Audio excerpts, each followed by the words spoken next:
Hi, I'm GNT and today I'm with Meg and Abel, multiple world champion.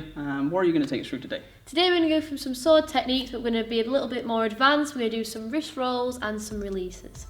Excellent. Enjoy, guys. Hi again. So today we're going to look at some more intermediate moves with the sword. So instead of doing just our chops, we're going to start moving on to a move called a figure of eight. Now, today I'm just going to show you 3 different versions of that. There are many versions. You can try it with 2 hands, things like that. But today I'm just going to show you the versions that I've learned in the past. So, first version we're going to do is a normal figure of 8. So I'm going to dip the sword down to the side of me, and it comes round in a circular motion. Now, when I get to this position, I'm going to open my hand up slightly so it's balancing between my thumb and my finger here.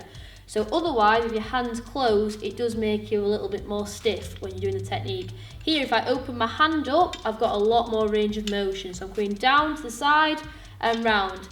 Its name being figure of 8. If you think about it this way, it's like a sideways 8 here, okay? So we're going to go here, dip down, round, so we're making that 8 shape, open up our hand and back to here. Now if you speed it up a little bit, here, and then if you're really confident with it, you can speed it up quite a bit here. Now it's a good move to lead into other techniques, so we do it a lot into releases, in combinations to make the combination a bit longer and things like that.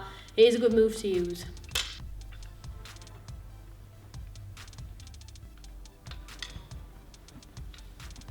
Okay, so moving on from the downward figure of 8, we're now going to do the upward figure of 8. Now, very similar to the last one, hold the sword at the top, not down here, so you have a lot more control over the sword.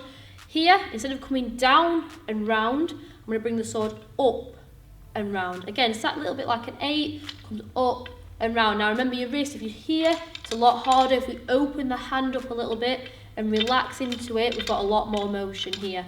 Now, you can think of it a little bit like a chop, coming up like a chop, round, chop, chop, chop. This is why a lot of people like to do this one with 2 hands from here. Okay, and they do like a stance into it, like this. I prefer to do it with 1 hand, but it's up to you. You can try both.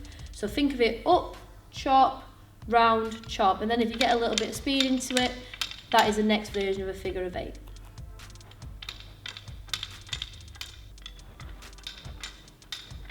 So a lot of people's favourite is the reverse gripped figure of 8. Now, so we've gone from here. This is how we basically hold a sword. Now, if you want to try the other version, you're going to flip the sword over and grab it next to the guard again.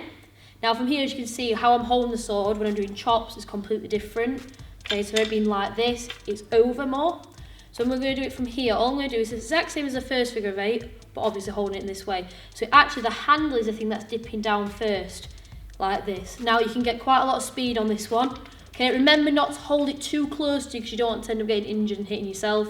Hold it out, dip the handle and round. This one you can get a little bit away with holding it without opening the hand, but you can also use a lot of motion in your hips to really twisting into the technique here. So for this one, you can hold it a little bit more tight, but obviously if you want to get a little bit more range of motion, you can open your hand up a little bit.